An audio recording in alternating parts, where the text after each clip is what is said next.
Sa herë që të jesh i mërzitur apo në hall, mos humb kohë. Thuaj këtë lutje profetike që të jesh zgjidhje, qetësi dhe shpresë.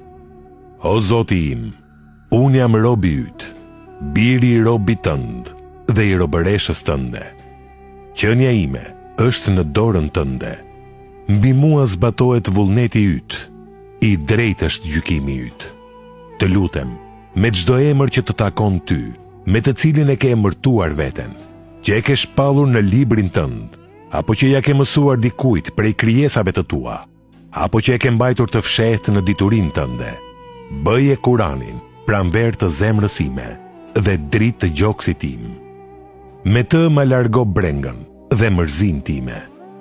Profeti, paqja dhe mëshira e Zotit qofshin mbi të, ka thënë: kush i thot këto fjalë, patjetër që Allahu i madhëruar do t'i jap zgjidhje problemit të tij dhe pikëllimin do t'ia kthejë në gëzim. Shokët e pyetën: a ti mësojmë këto fjalë? Profeti, paqja dhe mëshira e Zotit qofshin mbi të, tha: ti mësoj këto fjalë kushdo që i dëgjon.